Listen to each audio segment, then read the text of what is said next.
रामायण एक ऐसा महाकाव्य है जिसमें जीवन से जुड़े हर पहलुओं का निवारण और समाधान निहित है। हर कोई इस अमृत रूपी ग्रंथ से परिचित है। रामायण में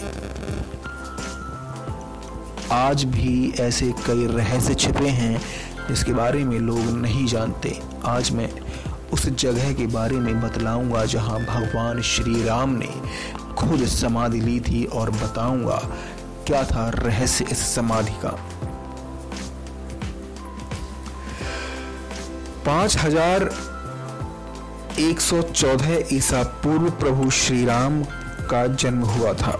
उनकी मृत्यु के बारे में रामायण के अलावा अन्य रामायण और पुराणों में अलग अलग वर्णन मिलता है।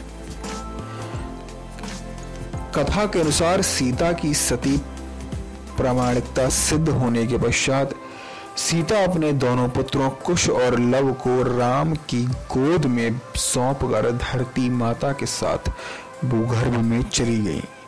सीता के चले जाने से व्यथित राम ने यमराज की सहमति से सरयू नदी के तट पर गुप्तार घाट में जल समाधि ले ली। एक कथा और भी आती है जिसमें हनुमान जी को अयोध्या में अनुपस्थिति देखकर यमदेव ने नगर में प्रवेश किया और एक संत का रूप धारण कर वे राम के महल पहुंच गए। उन्होंने वहां राम से मिलने का समय लिया। जब संतवेश में यम श्री राम से मिले तो उन्होंने दोनों के बीच की वार्ता को गुप्त रखने के लिए यह शर्त रखी कि यदि हमारे बीच कोई आएगा तो द्वारपाल को मृत्यु दंड दिया जाएगा। राम ने वचन दे दिया और हनुमान जी की अनुपस्थिति में लक्ष्मण और द्वारपाल बनाकर खड़ा कर दिया। जब यम ने अपने असली रूप में आकर कहा, प्रभु आपका धरती पर जीवन पूर्ण हो चुका है, अब आपको अपने लोक लौटना चाहिए। तभी इस वार्तालाप के बीच में ही द्वार पर ऋषि दुर्वासा आ गए और लक्ष्मण से अंदर जाने की जिद करने लगे, अन्यथा श्री राम को शाप देने की धमकी देने लगे। लक्ष्मण अब दुविधा में पड़ गए।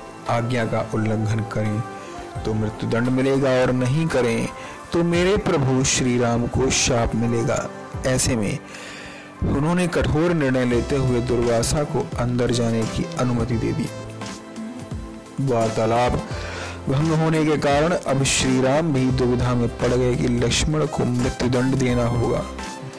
उन्होंने ऐसे में लक्ष्मण को राज्य निकाला दे दिया, लेकिन लक्ष्मण ने अपने भ्राता के वचन को निभाने के लिए राज्य से बाहर जाने के बजाय सरयू में जल समाधि ले ली।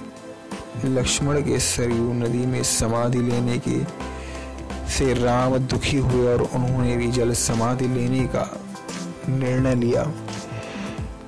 सरयू नदी में जल समाधि लेने के वक्त उनके साथ हनुमान, जामवंत, सुग्रीव, भरत, शत्रुघ्न आदि सभी लोग खड़े थे।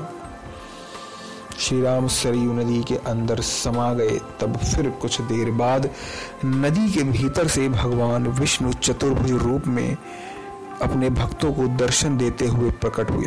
इस प्रकार से राम ने अपना स्थूल रूप त्याग कर वास्तविक चतुर्भुज रूपी विष्णु का स्वरूप धारण किया और अपने लोक वैकुंठ को पदार्पण किया।